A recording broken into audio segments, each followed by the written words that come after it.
ఓట్లు వచ్చినాయి కదా, అసలు మా అమ్మ ఎవ్వరు కోటెత్తుందో అడుగుదాం. అమ్మ ఓటు ఎవరికి ఎత్తవే? ఏమోరా నాకు అంత జ్వరం వచ్చినట్టుంది. పెద్ద సమస్య వచ్చి పడిందే. జ్వరం కాదే, నువ్వు అసలు ఓటు ఎవరికి ఎత్తావు? ఏ జ్వరం వచ్చిందిరా డాక్టర్ రమ్మన్నాడు.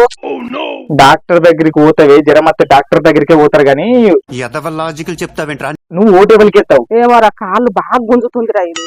ఏమి కాలు కాదు, నువ్వు అసలు ఓటు ఎవరికి ఎత్తావు చెప్పు? ఏ పోరా నీకెత్తపో, ఏ పోరా నీకెత్తపో, నాకెత్తావా? నీకెత్తపో.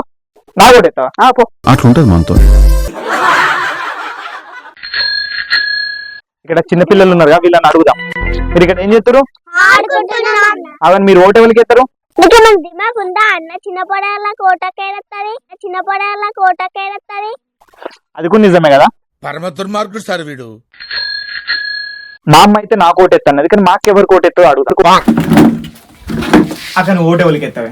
అరే నాకు బట్టలు బాగున్నాయి కుట్టేటి ఒర్రియా కూకే. అరే కుట్టేటి ఉంటే ఎవరు కోట ఎత్తావు చెప్పు? అరే దారాలు అయిపోయినాయి రా బయట, ఎత్తవా ఎత్తవా? సరే తీసుకొస్తా, కానీ నువ్వు ఓటు ఎవరికి ఎత్తావు చెప్పు? అరే నా ఆయిల్ అయిపోయింది, అరే నా ఆయిల్ అయిపోయింది. శత్రువులు ఎక్కడో ఉండర్రా, చెల్లెళ్ళు కూతుళ్ళు రూపంలో మారువేషాలు వేసుకుని మన కొంపలోనే తిరుగుతూ ఉంటారు. ఇదే తీసుకొస్తావే.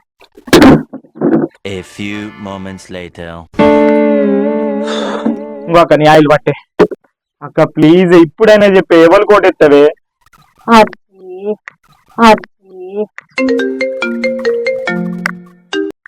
హలో అమ్మా ఈడ ప్రచారానికి తిరిగితే 500 ఇస్తాను. ఏంది ప్రచారానికి తిరిగి 500 ఇస్తురా?